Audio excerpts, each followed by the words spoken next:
नाशिकमध्ये बनत आहे आंतरराष्ट्रीय क्रिकेट स्टेडियम। नाशिक महापालिकेच्या हद्दीलगत उत्तर महाराष्ट्रातील पहिले आंतरराष्ट्रीय क्रिकेट स्टेडियम उभारले जात आहे। हे स्टेडियम उभारण्यासाठी 350 कोटी रुपये एवढा खर्च येणार आहे। स्टेडियमच्या कामाची सुरुवात झाली असून 2026 पर्यंत हे स्टेडियम सर्वांसाठी खुले होईल असा अंदाज वर्तवला जात आहे।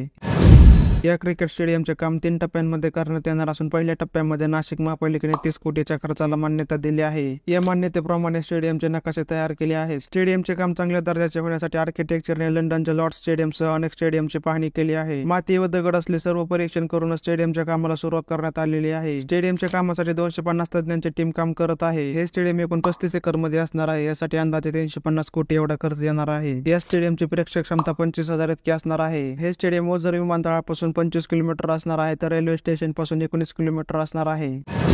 या स्टेडियममध्ये अत्याधुनिक सोयी सुविधांवर जास्त भर देण्यात आला आहे। संपूर्ण स्टेडियमवर रेन वॉटर हार्वेस्टिंग करण्यात येणार आहे आणि हे पाणी साठवण्यासाठी 25 लाख लिटर इतके टाके बांधण्यात येणार आहे। हे स्टेडियम सर्व अत्याधुनिक सोयी सुविधांयुक्त असणार आहे। बीसीसीआयच्या नियंत्रणाखाली या स्टेडियमचे काम करण्यात येत आहे। देश विदेशातील खेळाडूंसाठी या स्टेडियममध्ये जिम सुद्धा तयार करण्यात येणार आहे। देश विदेशांमधून येणाऱ्या खेळाडूंसाठी hotel, media box, commentary box, audio video controlling room असणार आहे। मुबलक पार्किंग सह सर्व सोयी सुविधांयुक्त हे स्टेडियम असणार आहे। देशातील सर्वोत्तम स्टेडियम पैकी एक स्टेडियम असणार आहे आणि उत्तर महाराष्ट्रातील पहिले आंतरराष्ट्रीय क्रिकेट स्टेडियम सुद्धा असणार आहे। यासाठी जवळपास 250 तज्ञांची टीम कार्यरत आहे।